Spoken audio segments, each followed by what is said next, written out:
పిల్లల బంగారు భవిష్యత్తు కోసం ఒక అడుగు. పిల్లల బంగారు భవిష్యత్తు కోసం బడి వైపు ఒక అడుగు అనే కార్యక్రమం బండి ఆత్మకూరు మండలంలోని కస్తూరిబా గాంధీ పాఠశాలలో శనివారం తల్లిదండ్రులు ఉపాధ్యాయుల ఆత్మీయ సమావేశం జరిగింది. ఈ సమావేశానికి ముఖ్య అతిథులుగా మండల పరిషత్ అధ్యక్షులు దేరెడ్డి చిన్న సంజీవరెడ్డి, జడ్పీటీసీ బారెడ్డి రామతులసమ్మ, ఎంఆర్ఓ పద్మావతి, మండల విద్యాధికారులు యశోద, మోహన్ రెడ్డి హాజరయ్యారు. ఈ సందర్భంగా వారు మాట్లాడుతూ ఉపాధ్యాయులు చెప్పే పాఠ్యాంశాలను శ్రద్ధగా విని బాధ్యత విద్యార్థులను, పిల్లల భవిష్యత్తు తల్లిదండ్రుల బాధ్యత అన్నారు.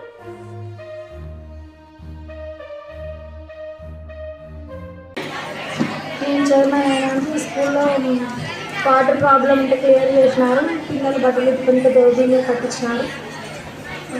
బాత్రూమ్స్ మామూలుగా డోర్స్ లేకుండా చేసినారు.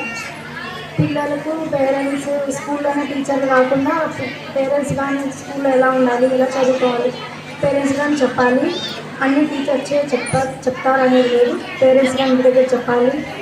మన బాధ్యత పిల్లలు ఎలా ఉండాలి, స్కూల్లో ఎలా చదువుకోవాలి, అందరికీ ఎలా ఉండాలి అనేది నేర్పించాలి. స్కూల్కి ఏమైనా అవసరమైతే పేరెంట్స్ మన చేతనైనా సహాయం చేయాలి, స్కూల్కి సహకరించాలి. నమస్కారం. నేను మండల స్పెషల్ ఆఫీసర్ మాట్లాడుతున్నాను. మీరు తల్లిదండ్రులు మీ పిల్లలకి ఏమన్నా సమస్యలు ఉంటే మా దృష్టికి తీసుకొని రావాల్సిందిగా మీ తల్లిదండ్రులు అందరూ కోరుతున్నాం. పిల్లలు కూడా ఏమన్నా ఉంటే మీరు మా దృష్టికి తీసుకొని వచ్చి మీరు చెప్తే మీది పై అధికారులకు తెలియదు. ఎంపీపీ గారికి మరియు స్పెషల్ ఆఫీసర్కి మరియు జడ్పీటీసీ గారికి వివిధ శాఖల అధికారులకు అందరికీ నమస్కారము.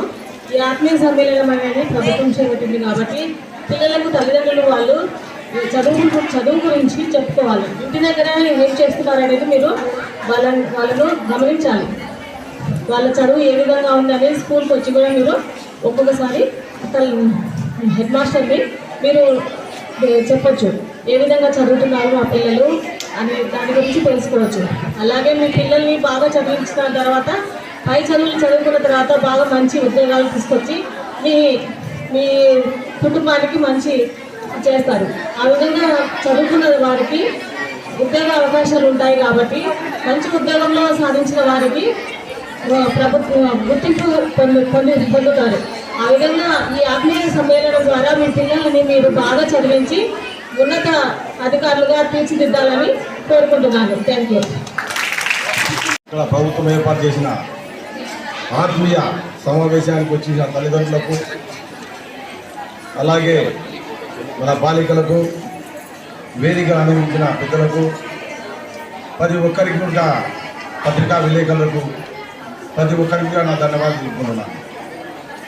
ఎందుకంటే పిల్లలను మనము స్కూల్కు పంపించేమే అని అనుకోకుండా ఖచ్చితంగా మనం ఆ పిల్లవాళ్ళు ఏం చేస్తున్నారు ఎక్కడ అని కూడా మనం కూడా తల్లిదండ్రులను శ్రద్ధగా చూసుకోవాలి. ఉపాధ్యాయులకు ఎంత బాధ్యత ఉందో మా తల్లిదండ్రులకు చదవడానికి అంతే బాధ్యత ఉంటుంది. ఎందుకంటే ఇంటికి వచ్చిన చెల్లులు పట్టుకొని వాళ్ళ చెల్లులు చూసుకున్నట్టే మన పాప చెల్లులు కూర్చొని ఏదో చేస్తుందిలే అనుకుంటాం. ఆ చెల్లుల్లో ఏవే మంచి ఎంత ఉందో చెడ్డ అంతకంటే మీకు తెలియదు. అందుకు కాబట్టి ప్రతి ఒక్కరు కూడా వాళ్ళను గోము అది ఇది అనేకుండా మనం ఎంతో బుద్ధిగానే పెంచుకుంటాం. ఆ బుద్ధిగానే పెంచుకోకుండా మంచి నడవడిగా నేర్పించే ఇప్పుడు రేపొద్దున పిల్లలు రేపొద్దున వాళ్ళ సంసారాలు బాగుపడతాయి. ఎందుకంటే మనం ఇప్పుడు ఎంతో అల్లారుముద్దుగా పెంచుకున్నాయంటే రేపొద్దున మన పాప భవిష్యత్తు భంగం అవుతుంది. అందుకు కాబట్టి మా తల్లిదండ్రులు కూడా ఎంతో ఓర్పుగా వాళ్ళు చెప్పి చేయడం జరుపుకోవాలి. జరుపుకునేప్పుడే రేపొద్దున వాళ్ళ భవిష్యత్తు బాగుంటుంది. అది ఒకటి మా తల్లిదండ్రులు గుర్తు పెట్టుకోవాల్సిన విషయం తండ్రి ఉంది. అదేవిధంగా ఇప్పుడు సార్ చెప్పారు కాదు, ఏమన్నా ఉంటే సమస్యలు ఉంటే వచ్చి తల్లిదండ్రులు వచ్చి ముందుకు వచ్చి చెప్పవలసింది. కానీ అదేవిధంగా రేపు ఫుడ్ విషయంలో కానీ వాళ్ళ చదువు విషయంలో కానీ ఏమన్నా ఇక్కడ ఉన్న టీచర్స్ ఏమన్నా తక్కువ చేసింటే కూడా మీరు వచ్చి ధైర్యంగా చెప్పవచ్చు. మళ్ళీ ధైర్యంగా చెప్తే మన ఈ పిల్లలకు ఇబ్బంది అవుతుందేమని భయపడడం అవసరం లేదు.